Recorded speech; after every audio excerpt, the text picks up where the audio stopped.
How much of your life are you living because it's truly yours? And how much of it are you living because somewhere along the way you were taught you had to? For a lot of people, especially veterans, families, leaders, and high performers, self-worth can quietly become tied to performance, approval, responsibility, or being the version of yourself everyone else expects. And sometimes the hardest part is not becoming someone new. It's remembering who you were before the world told you who you had to be. Today's conversation is about confidence, joy, transformation, and the quiet battle of self-worth. Welcome to Your Thoughts, Your Reality with Michael Cole, the podcast that shines a compassionate light on the journey of veterans battling through life's challenges. Michael is a dual elite certified neuroencoding specialist in coaching and keynote training presentations, dedicated to guiding military veterans as they navigate the intricate pathways of post-deployment life. Join him as we delve into the profound realm of neuroencoding science, empowering these brave individuals to conquer universal battles, procrastination, self-doubt, fear, and more. Together, let's uncover the strength within you to re-engage with families and society, forging a new path forward.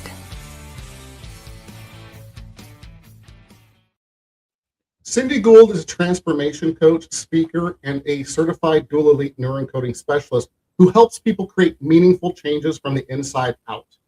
She is the voice behind Create Your Victorious Life and The Remembering, where she helps others reconnect with truth, confidence, joy, and purpose. Cindy's work focuses on helping people break free from who they think they are or should be and step into who they truly are meant to become. Through coaching, storytelling, and intentional transformation, Cindy helps rebuild self-worth and create a life that feels aligned, not just successful. Her message reminds us that victory is not only about what we overcome, it's about remembering who we really are and choosing to live from that place.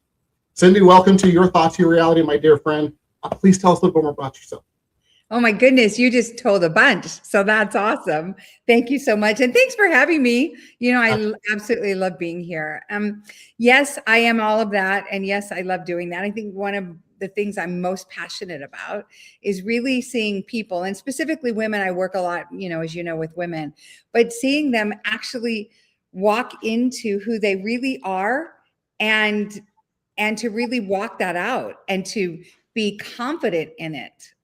Because as you said in the intro, everybody's conditioned, right? And we all inherit the habits and the beliefs and other things of our parents and their parents and so on. And when you finally wake up, it's kind of like that scene in Runaway Bride, like, what kind of eggs do I like? Right?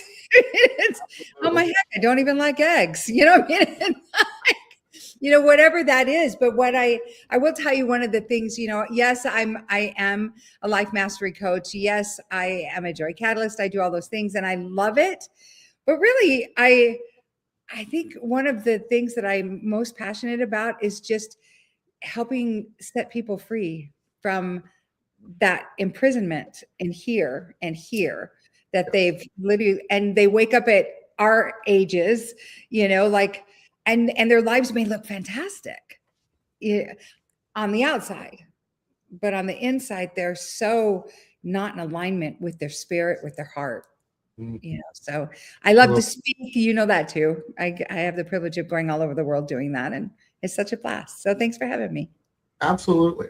Cindy. So, I love exactly what you said, because it's so true. It's when you wake up and you're like, it's not just self-worth that we're going to talk about today, but I think sometimes that also bleeds into the other silent war of legacy, right? Right. It's like, okay, where am I and who am I and what's my real self-worth? Because it's different for everybody. So if we can, Cindy, let's kind of jump in. Yeah. Yeah. Awesome. So I know, right? When you hear self-worth, right? Just the words, which is the sixth silent war and everything. What does that mean to you personally? Well, when you hear the word worth, you hear value, right? But for me, when I think of it is am I really honoring who I really am? Yes. And what kind of worth have I attached to that? Like, what kind of worth have I attached to not walking congruently with who I am? Mm. Right. And then, so I think about that, but so many people, I mean, that you and I both know all over the world wake Right. up and don't feel worthy and that they have worth. And that's, I mean, it's an epidemic and it's heartbreaking. And then they see things on, on all the socials that tell us how we're supposed to look and be and feel and show up. And, and then it's like, forget it. I'm going back to bed. Right. It's true. It's overwhelming. It's debilitating, really. Right. Yeah. So why do you think so many people build their lives around who they think they should be, right? Instead of who they truly are. And I think that's going to bring us back to the self-worth thing. It is, because they want to belong, because they want to be loved, because they want to matter. And so they believe that, I mean, we have a culture, and I grew up in a culture, a lot of people have, especially if you grew up with, in a specific religion or, in an environment where you're basically, it's a performative thing. I'm going to show up. I'm going to live this way. I'm going to bloom where I'm planted. I'm, all the things. And then it is, you want to belong. And there's a difference between belonging and fitting in.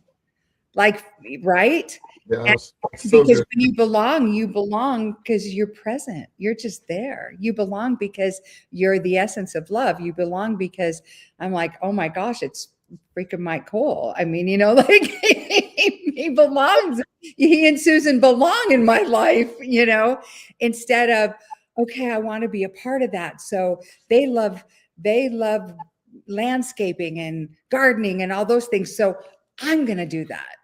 Mm. Right. And my value is going to now be attached because I'm going to fit in. Right.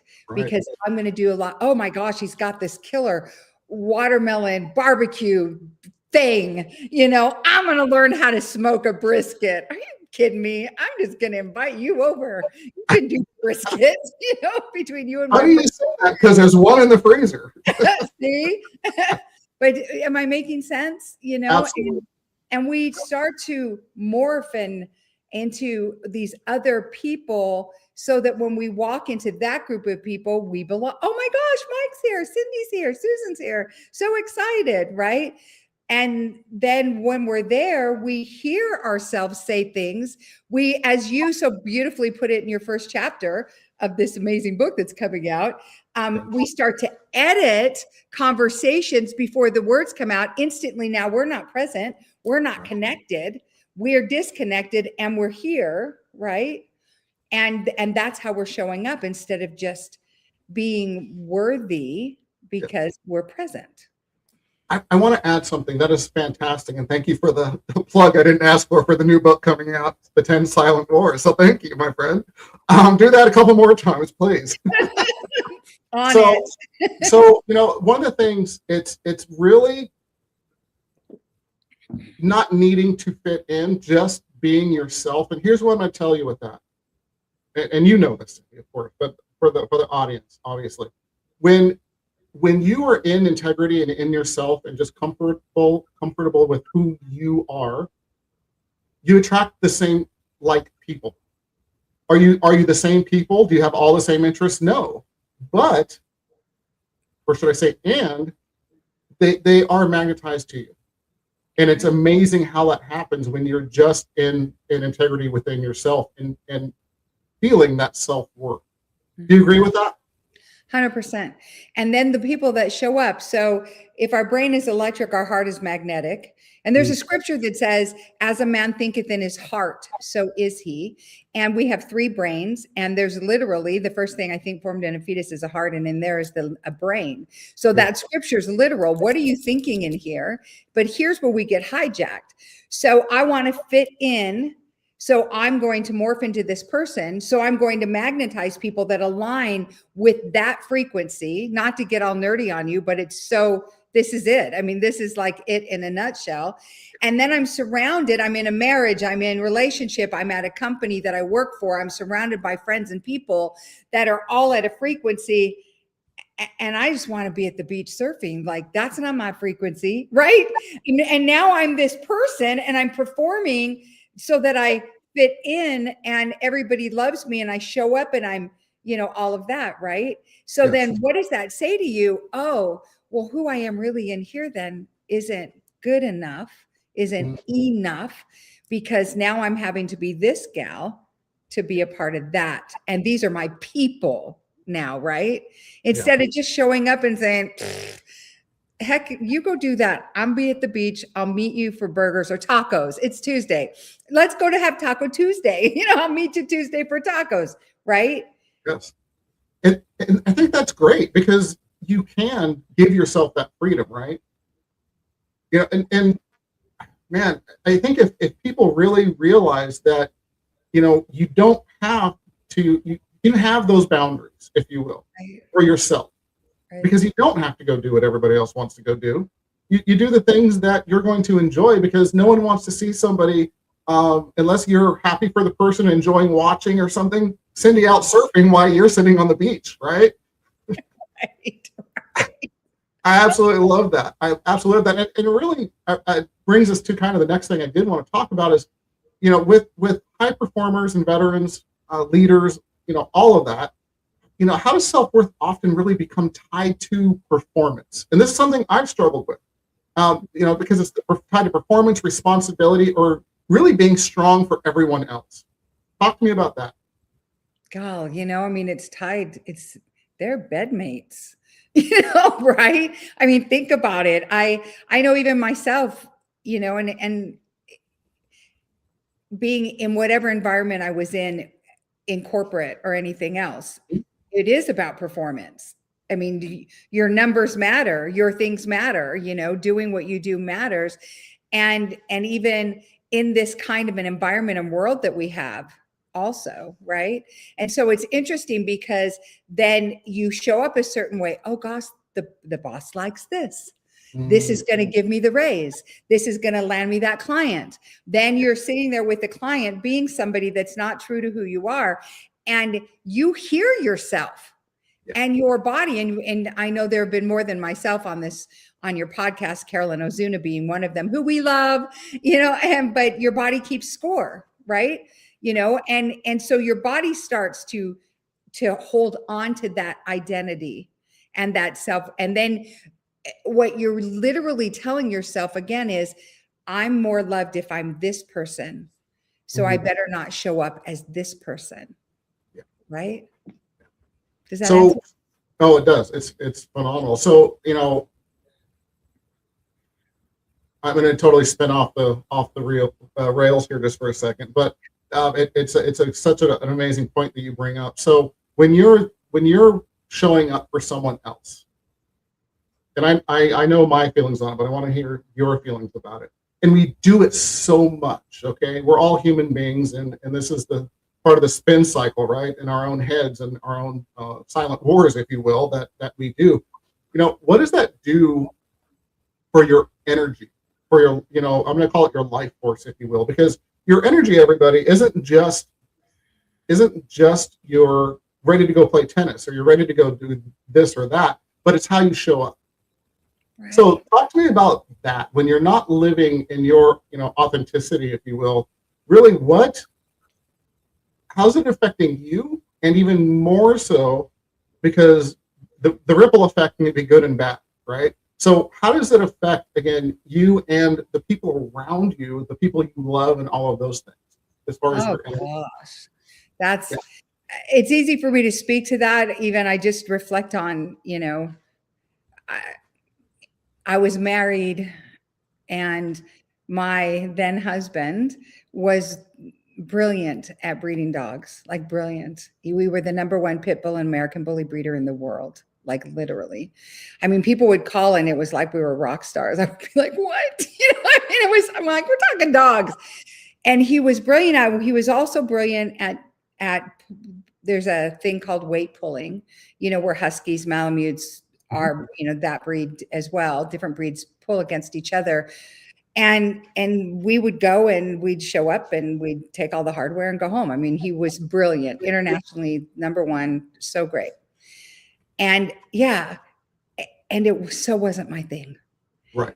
I would go there, and a lot of times it kind of felt like you were at a prison visit, but I would go there because when it's pit bulls and American bullies, and these people are amazing, and but I didn't fit in, and I could feel it, and I would be kind and loving and do all the things that, but I recognized when I was there, it was like I could see myself, I was watching myself like, and I could feel it.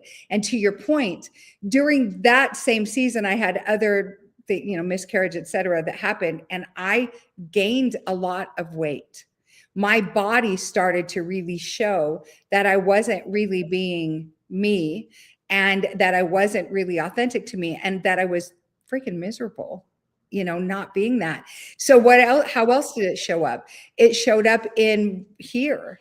Like, I was so checked out half the time. I thought I was connected, to all these things, but I wasn't living a life that brought me joy, because I wasn't living a life that was authentic to me. I was, living someone else's version of what I should be, and that was and I own that 100%. That's on me. But the way that it showed up in my life wasn't everywhere. I did, and I watched myself, and I know that there are people watching that are living that right now.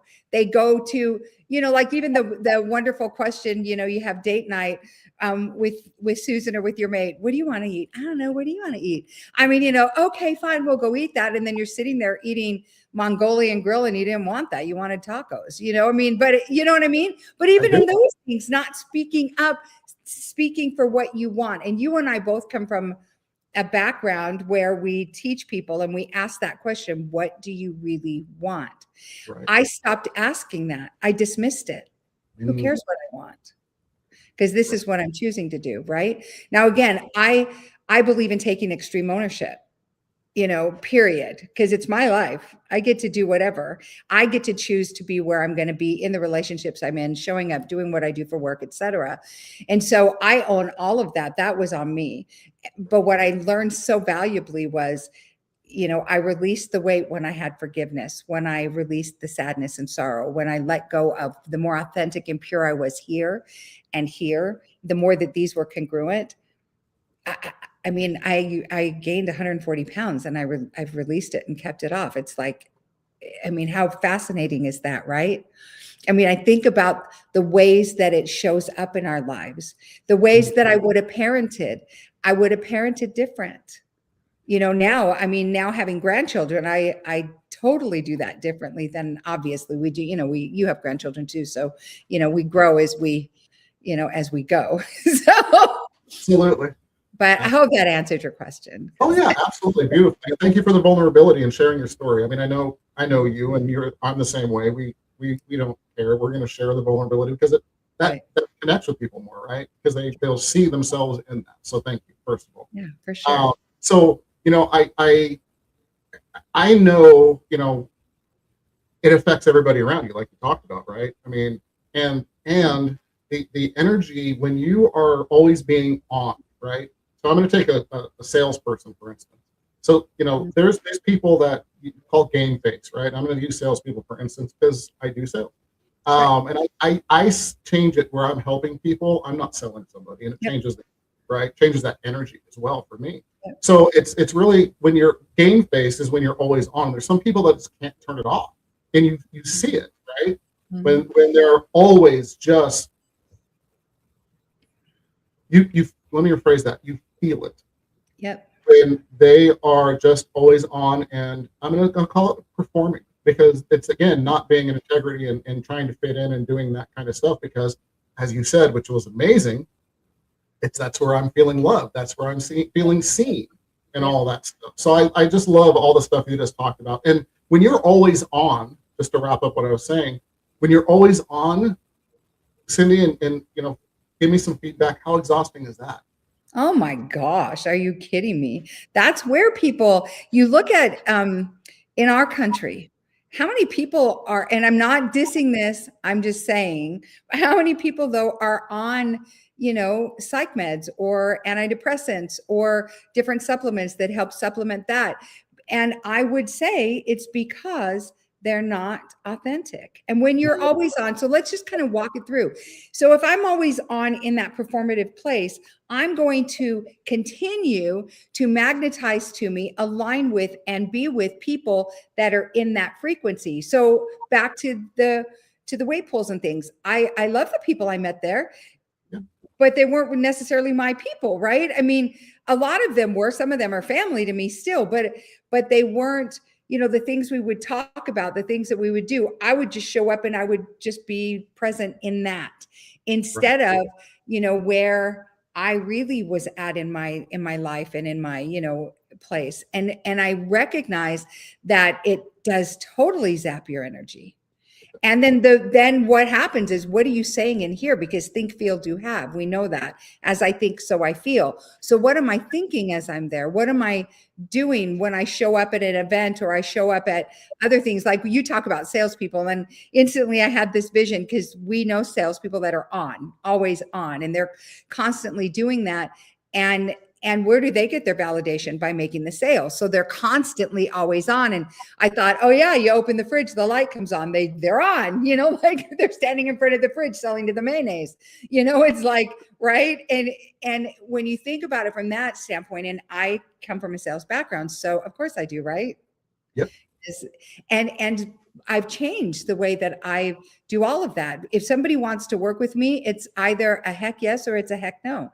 I'm not going to talk you into it. I will never do that, because then I'll be talking you into it the whole time.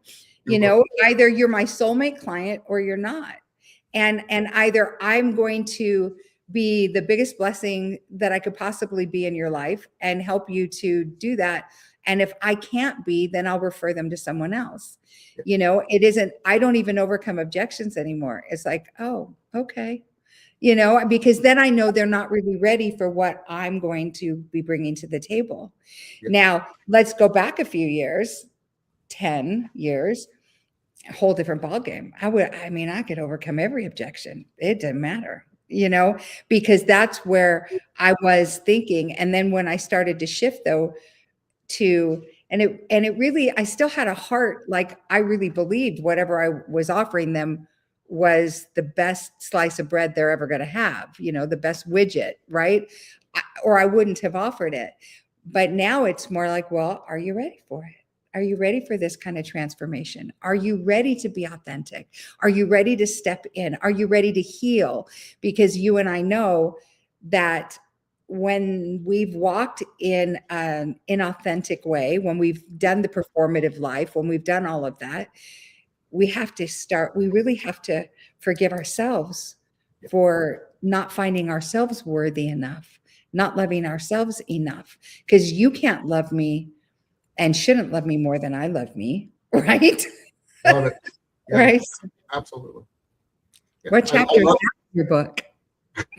When you read it, you'll know. And the name of the book is again?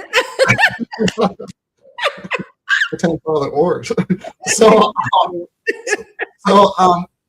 When we talk about all of that, when you put it into a different light and you are helping instead of talking people into it, because like you said, when they're ready, they're ready. And otherwise you're convincing people all the way through. When they're now excited about it because they've made the decision and they see it, it changes the whole game. And that's the same thing with life. When you're excited about getting up in the morning, you're not exhausted in the morning going, oh, God, I have to, right? Instead of I get to. You know me and my get to, right? Yeah. So I love that you said that. Let's see, where are we on time? Okay, so I'd like to kind of spin it into more of the light now. Okay, so when you talk about creating a victorious life, I know that's your thing, right? And it's a beautiful thing. What does the victory actually mean when we stop measuring it by outside approval? Oh gosh. So the first thing is that I come from a place of victory. I've already won. I get like, even this morning, I woke up and I was like, woo! I was telling Susan, I don't sleep through alarms or anything like that, but I was like, I better not sleep through my alarm. So I woke up a few times. And what's hard is that when I wake up, I really wake up like, oh my gosh, what do we get to do today?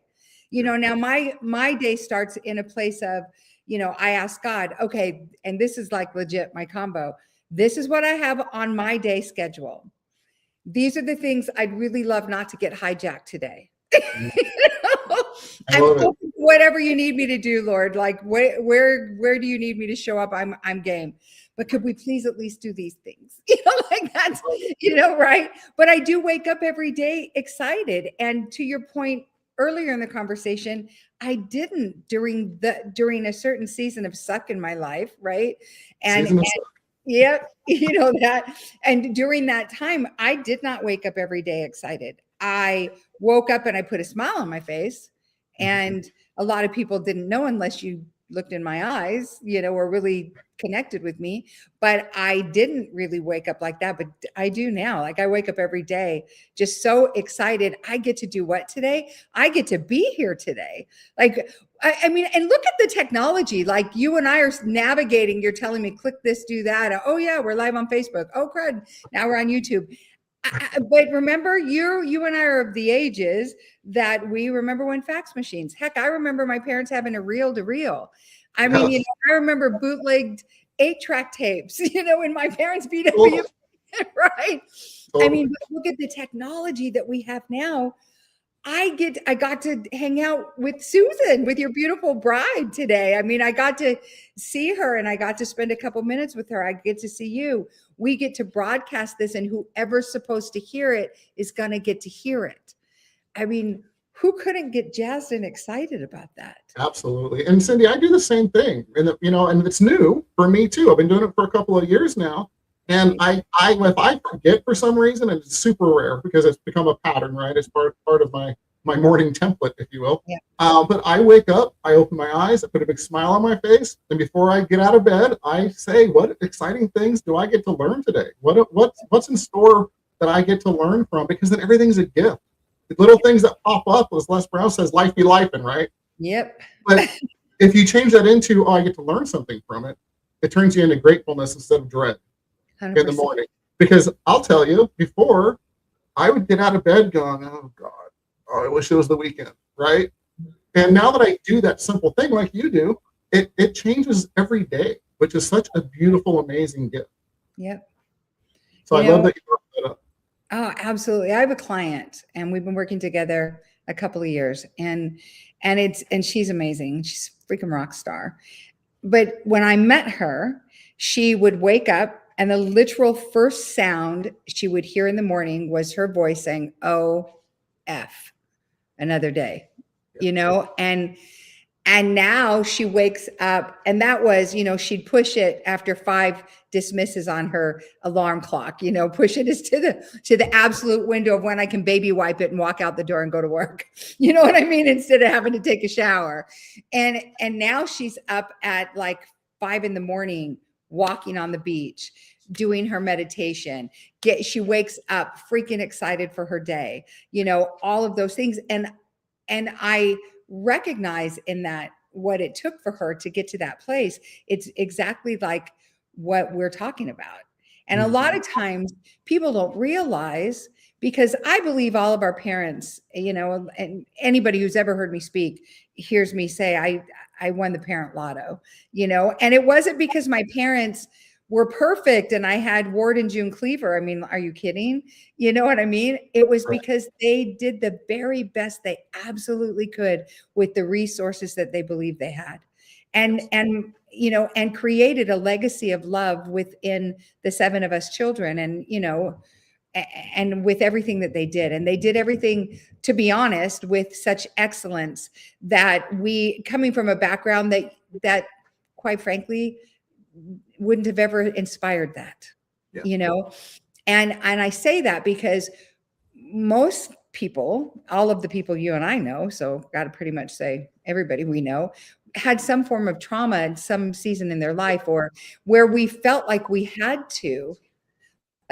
I'll share this because it's so interesting. When I was a kid, um, it's like everything I did, I did pretty well. I mean, it was just one of those things, right? And so even growing up I would recognize even with sports and everything, I had 5 brothers. And so they were like my own toys, like we're playing. And I had parents and a mother even that would go outside with us and throw the football and do all those things and, all that. I mean, so she still would with her great grandchildren, and yeah. And same with my dad. And so, but I remember very clearly, like I would win every track meet, like I would go and I'd run, and I'm the shorty in the bunch, but I was just fast. And I remember clearly getting to the finish line, and I'd see my family there, very supportive family, screaming, yelling, excited, yay, yay, yay. Totally. Yeah. And then I would see all my friends' families, no excitement, not happy. And so I equated that when I win, I make others unhappy. And yet I had a setup in my life to where pretty much in everything I do, I kind of win at, and so I was talking to a really dear friend of yours and mine, Dr. Stephen Crawford. And I was talking about that because this is what I did. I couldn't do it every time. It was really hard for me, but I would lose on purpose. So I would get almost to the finish line. I'd see one of my friends, and then I'd just slow down just so she could win just like a little bit, and then I'd see her family, and I'm like, oh, they're so happy, right? And he said, well, yeah, because you were losing to win. Yeah, exactly. Right? To the point that we're talking about. Now check it out. I didn't realize that created a fear of success in me because I had many successes in my life, and I didn't realize that was a thing. And I finally realized they weren't sad that I won. They were bummed that their child didn't. Right. Very different frequency, right? Yeah. Very different. But I equated that they were upset with me, sad with me. And it showed up because I've had different successes, but that showed up in my personal relationship or marriages and things. Yeah. With the choices of men that I was with. So what's interesting is I think about it now, how many people right now that are listening to this still experience that, because I changed who I was, hoping it would be a blessing to somebody else. And it totally set me up for a lot of heartache in the long run. Yeah. And that's super important. Thank you for saying that. And telling the story. I remember you telling me the story before. So it's a powerful story, because the reality is we do that a lot, especially for our loved ones, right? Because you want them to rise, you want to celebrate them, all those things, and we do it a lot. So thank you for sharing that. And for sure. Yeah, that's a great story. And I know we're getting low on time. I want to touch base on one more thing, because I really think it's important, and it ties in beautifully to what you just said. And by the way, another plug, Cindy's really good at this unintentionally, but tomorrow, Dr. Stephen Crawford will be on the show. Is he? I love it. I love him. That's fun. Yeah, it's crazy. The energy and the connection between us just is off the charts. So, I know, because you can see my hair. And how someone begin rebuilding confidence when they have spent years doubting themselves or putting everyone else first? And this is where I want to kind of close out, because I think it's super important for people to step into the light. Okay, so something you said a second ago, I want to hit really quick. You had said we do this for our loved ones. We put them first. We do all those things. Check yourself. Are you doing it because you really love them? Or are you doing it because you want them to love you? Nice. Mm-hmm. I mean, really check yourself on that. Because if you're coming from performative behavior and you're coming from this habit and you kick into that, so how do you get to the light? Here's the thing. I mean, you know me, because I'm going to go straight to my faith, and we're told to love others as we love ourselves. Yes. Right? And I would say, be so crazy insanely in love with you. Start writing down all the wonderful things about you. If you can't do it, because then you just get stuck on stupid, and right. And I want to also, just real quick, I want you to realize this builds the confidence that we were just talking about, right? 100%. When you love yourself and believe in yourself, it absolutely brings you into that confidence role instead of doubting yourself and all the other things. And Cindy, if you will, please tell them how to make that really stick using neuroencoding practices. That's what I was just going to do. So there's two things, and one of them is the mirror work for sure. Like, and how much time do we have? Because I have another quick story. So those of you who know me and know that I have 3 sons that are in heaven, and I went through a real difficult time in 2021 and had a lot of loss. And there was a day it was probably in 2023-ish, I want to say, where I was gutted. It was just one of those moments where everything came crashing in, meaning my emotions, my feelings, my missing my dad, missing my beautiful son, Mana, all of that, and so I was like literally sobbing, had to pull over because I was like, ugh, it was beyond ugly cry. You were definitely stuck in the suck. Yes. Yeah, stuck in that suck for sure. But here's how you get unstuck. And this is how you build the confidence. Because in the mirror exercise, and I'll briefly tell you, you go in the mirror multiple times a day. You go down that row at TJ Maxx or at the home store or whatever, and you go down the row of mirrors. Go look at yourself in those freaking mirrors. Tell yourself how smoking hot you are. You can stand there, and Susan could do this easily because she's got legs for days. She could just stand there and say, I'm a smoke show and Mike loves me because I am, like whatever. But the words I am are a technology. They're a bridge, and they activate something inside your brain. They activate things in your body. Do it, and I guarantee you're going to feel it. But you look yourself in the mirror, in the eyeballs. You have to connect with you. How many times do you brush your teeth? You do your thing. You don't look in the mirror, right? You look and you look at your makeup, but you're not looking in your eyes. Look in your eyes and say, I am. Oh my gosh. Or you can say, there are days where I say, hey, Cindy, and I talk to Cindy in the mirror. So back to me bawling. I pull on the side of the road. I pull the mirror down, my visor down, because the only way I knew how to get out of it was to connect to me. Now, I had never connected to this depth. When I did, I looked myself in the mirror and I was sobbing, and I was like, oh my gosh, you freaking have the right to be sad. And all I wanted to do was climb through the mirror and love me. And that right there gave me, it took my confidence from here beyond, because then I appreciated my experiences. I appreciated that I didn't just weather the storm, that I triumphed through it. I appreciated that I turned all that pain, now I'll plug the book that I'm in, into my purpose. But I appreciated that when you can look in the mirror, and it does take practice. In the beginning, you're going to say, this is so stupid, or whatever, or you won't be able to hold your stare. Right. Or you're going to start crying, or whatever. But I'm going to tell you, do it for, they say 21 days, to change the habit, etc. I would submit to you, try it for 65. And it's going to be such a habit. And I promise you, you're literally going to walk past those mirrors at the store and you'll be doing the smoke show thing, Absolutely. But you build your identity from there. And that's where you get your confidence. The other thing is to write it out. Right. What you write, you invite. So I am, and fill in the blank. All of the things. I'm amazing. I'm a rock star. I'm a great mom. I have 6 children and 9 grandchildren, and, not perfect, but I show up, so again, right. And that's what you celebrate. Yeah. Those are 2 really valuable things that I think are really helpful. I absolutely love that. So I want to add a little bit to those. So when you're looking in the mirror, look in your eyes, just like Cindy said.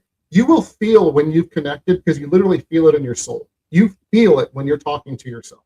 Yeah. You literally, when you look in your eyes, and I'm getting God bumps, so I know it's real. So when you do that, you literally feel it, and yes, talk to yourself kindly. It's okay to say, Mike, I love you. Mike, you're a rock star. Yeah. Holy wow, Yeah. And I'm just going to add, also celebrate it. Pat yourself on the back. Make sure you're smiling, because it releases all the good hormones. And I'm going to go one further. I'm going to challenge you to do it every day of your life after you get past that 65 days. Because it's a 100. game changer to be kind to yourself and love yourself every day. Yeah. You have no idea the difference you're going to see. And I've seen, because I do the work. It's just like Cindy does. Mhm. And it gets to a point where it's a beautiful thing. Well, and I've look also, at, oh, go ahead. wait, I'm so sorry. Go ahead. Well, I was so going to this, say what we've created. I know, we're so funny. Look at what we've created though, because when you do that and you love you, your frequency changes, which means this and this have changed, which means who comes up, shows up in your life has changed. You're also so much, when you're present for yourself, you can be present for your mate, for your children, and back to your veterans. It's really hard when you've been in places that you don't ever want to talk about again, or that you don't want to remember, or you were somebody there. You had to be somebody there to be able to stomach and get through certain things. And plus you're missing your family and you're wondering what's going on at home and just all the things that are going on. Or you're the mom at home or the mate at home with the kiddos and then having to wear both roles. When you do this practice, and yeah, the 65 days was to get you in the habit. Do it every day. I do it more than once a day, some days. And to the celebration point, when I pulled over to the side of the road, I got to a place where I was like in victory by the time I was done. I was like, what? Yes, you did do that, Cindy. Yes, you know what I mean? And I did do that. And I'm so grateful that you brought that up, because that's the place you want to get to. Yeah. You know, you connect and you get, and you say these things, and then you're like, oh yeah, baby, that is, right? And lastly, Ha! inside joke. So the funny thing is, you don't go into a gym. I shouldn't say funny, but the thing is, you don't go into a gym and walk out one day looking like Arnold Schwarzenegger. You have to build the muscle. You have to build the skill by repetition. Right. So just remember that. I think it's really, really important. So, Cindy, for the people listening who feel connected to your message, what is the best way for them to learn more about your work, follow you, book you, or support what you're building? Thank you. Facebook would be easy. Cindy Gould. I have a group on Facebook, the Victory Network. Feel free. I answer my own messages, so feel free to hit me up on Facebook or Instagram and send me and let me know. I mean, just send me a private message and let me know how I can possibly serve you, or, let's connect and see. That's probably the best thing. I do have some really fun things coming up. A retreat in Hawaii with women. I can't wait. It's so great. Return to the crown. I believe that we each have a divine and noble birthright, and that we are royalty. So put that crown on. Absolutely love it. So, I know Cindy well. We are dear friends, and I don't say that lightly, truly. Reach out. She really does do some fantastic things. So, with that said, if something in today's conversation resonated with you, don't just move on to the next thing. Sit with it for a minute. If you know someone who may need to hear this, share this episode with them. You can also join us at yourthoughtsyourreality.com, where we continue these conversations around identity, transition, resilience, and growth. And remember, your thoughts shape your reality. We're out of here. Bye. Thank you. Thank you for joining us on another insightful journey of Your Thoughts, Your Reality podcast with your host, Michael Cole. We hope the conversation sparked some thoughts that resonate with you. To dive deeper into empowering your thoughts and enhancing your reality, visit empowerperformancestrategies.com. Remember, your thoughts shape your reality, so make them count. Until next time, stay inspired and keep creating the reality you desire. Catch you on the next episode.